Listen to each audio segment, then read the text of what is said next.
member for the 28th District of California and chair of the Congressional Asian Pacific American Caucus, or what we call KPAC, I'm so thrilled to be once again joining the Committee of 100 for your annual gala. This gala is one of the highlights of Asian American, Native Hawaiian, and Pacific Islander Heritage Month.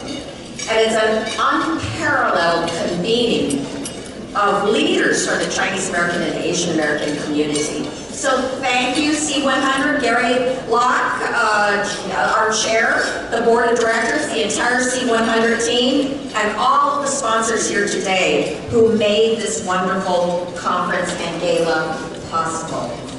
And I have to give a super shout out to my KPAC members, our Congressional Asian Pacific Caucus members who are here tonight, because I'm going to talk to you about all our accomplishments and what we've done to fight for the Asian American community. But they have been partners every step of the way. And so that's why I want to have Congressmember Mark Takano and Congressmember Ted Lieu please stand and get a round of applause from our friends.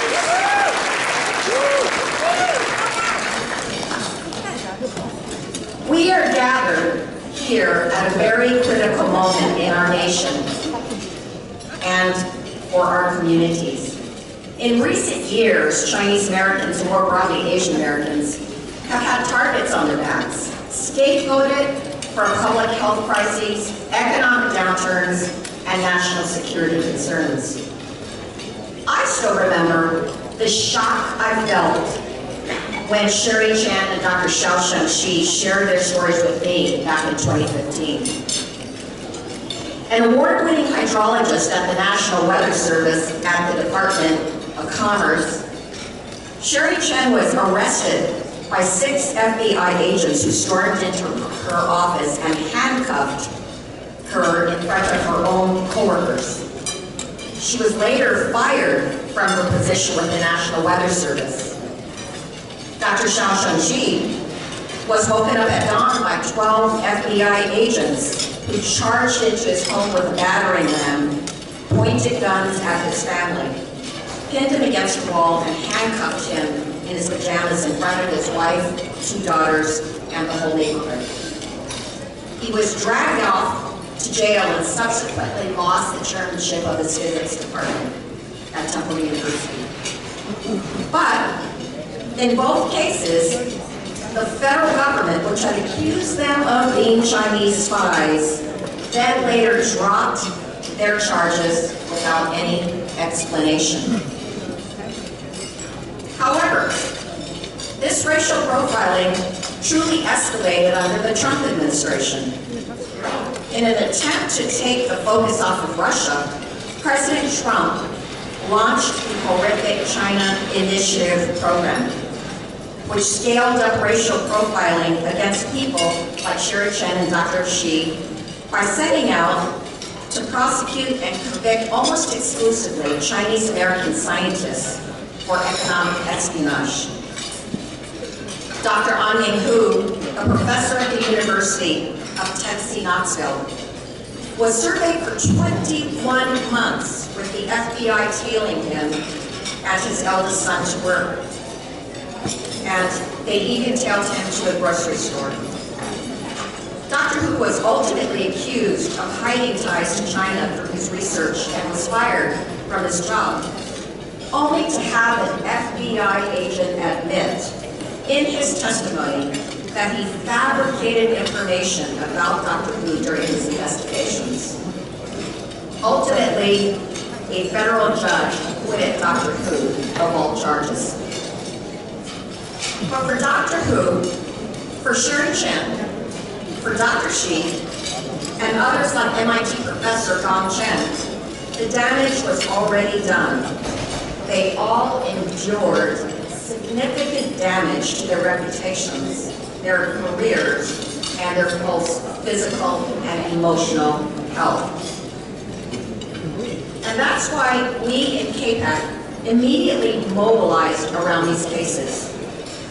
While we definitely don't want American secrets to be stolen, we also know that we cannot be scapegoats for the FBI. We held press conferences to demand justice for Dr. Xiao Zhenqi and Sherry Chen. Congressmember Ted Lieu early on led our KPAC members in letters to the Department of Commerce and the Department of Justice to have our questions answered. Congressmember Jamie Raskin then worked with us to hold a joint oversight roundtable on the racial profiling of Chinese scientists and engineers, at which time it was pointed out that the lack of consistency is what is required in scientific grant applications, and that lack of consistency laid the basis for the FBI arrest, who accused these scientists of deliberately omitting certain information. That led us to weigh in with the Office of Science and Technology Policy to revamp the grant process, so there was that consistency, which they did do, acknowledging our concerns. We met with FBI Director Christopher Wray about our concerns. We met with Commerce Secretary Gina Raimondo expressing our outrage about a secret rogue unit within the department that was going after Asian American employees like Sherry Chen. We met with U.S. Attorney General Merrick Garland and Assistant Attorney General Matt Olson about the injustice of the China Initiative. And we did it all with the constant support and partnership of advocates, academics, organizations like C100, and many others who are here with us tonight. And so, we had victories. Through our efforts, Secretary Raimondo, the Department of Commerce, terminated that secret rogue unit. Through our efforts, last November, Sherry Chen finally won a historic, long overdue settlement of $1.8 million for her wrongful prosecution and termination.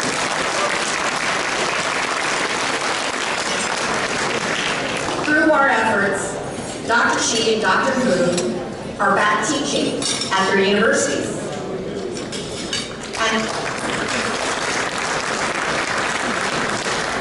And through our efforts, last year, Attorney General Merrick Garland and the Justice Department finally ended the China Initiative.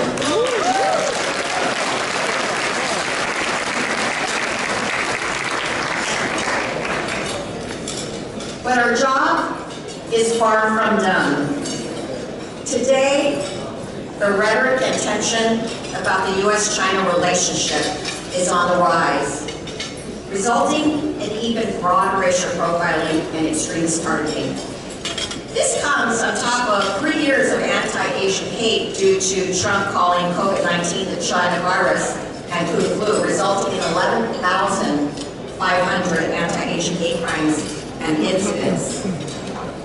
Today, there are a proliferation of alien land laws that harken back to the racist anti-Asian laws of the 1850s, targeting the Chinese. We've fought these laws in Congress, but they are proliferating in states like Texas and Florida, where they would prohibit any Chinese national from owning land, even a senior citizen who has a green card, but whose citizenship is from China. Today, there is the targeting of numerous successful Chinese-American businessmen like Walter Wang and Dominic Ng as spies for China. When I spoke out to defend him, I was then accused by a right-wing extremist Republican congressman from Texas of being a spy for China. Now, when I was accused, I was outraged. I was disgusted. But most of all, I was angry, because that accusation was based on centuries-long stereotypes that Asian Americans are perpetual foreigners in our own country. No matter how long we've been here, no matter how much we've contributed to this country, or if they are someone like me, born in this country, my father fought for the U.S. in World War II, I've served for 37 years in elected office in this country. How much more American do I have to be considered American?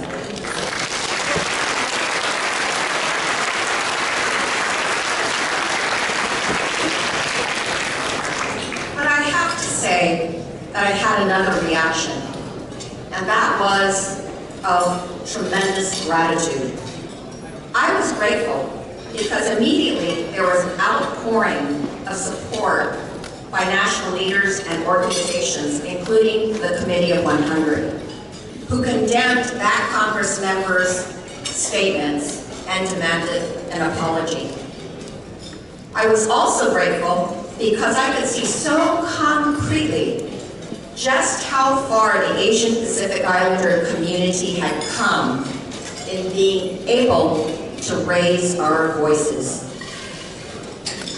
And I thought back at a time when AAPIs were invisible on Capitol Hill, so that when the Chinese Exclusion Act of 1882 and the Japanese American internment happened, there was nobody to speak up for us.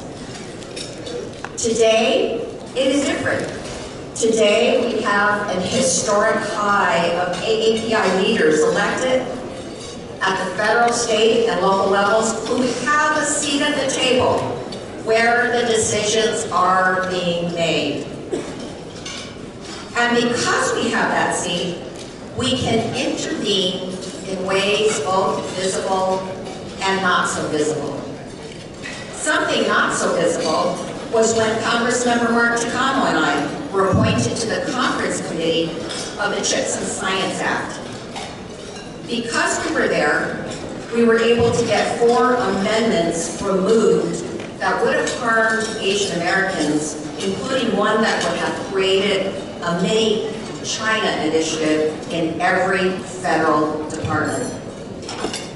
Now, let me make it clear. We want the boost that the CHIPS and Science Act will give to American technology and innovation, but it should not come at the expense of Asian American civil rights.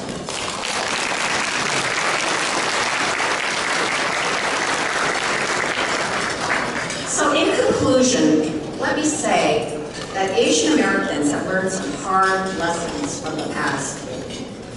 Looking back at 1982, when economic tensions between the U.S. and Japan reached the boiling point, Vincent Chin, a young Chinese American, was about to celebrate his wedding at a bar in Detroit when he was hunted down by 2 disgruntled white auto workers who chased him, murdered him, and bashed him in his head with a baseball bat.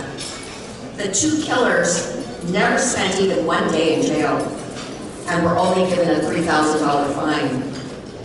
Instead of gathering to celebrate his wedding, Vincent's family gathered to bury him at his funeral. Looking back, after 9/11, the xenophobic backlash against Muslim, Sikh, Arab, Middle Eastern, and South Asians resulted in scapegoating and the government surveillance of mosques and communities deemed suspicious. Looking back, at World War II, 120,000 Japanese Americans lost everything that they had due to being the scapegoat of a hysteria that said that there were spies amongst them. To this day, not a single case of espionage by Japanese Americans was ever proven. But now, we must look forward. And as we look forward, we know we cannot let history repeat itself. We must strengthen our voices. We must help more AAPIs get that seat at the table, including Judy Chu, who will have a vote as soon as next week to become our first AAPI Secretary of Labor.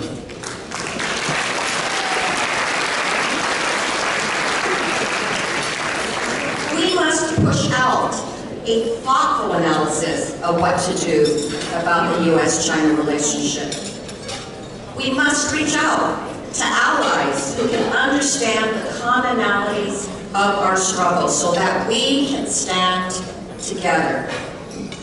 And together, we must lock arms and unequivocally say, end the xenophobic rhetoric that puts lives in danger.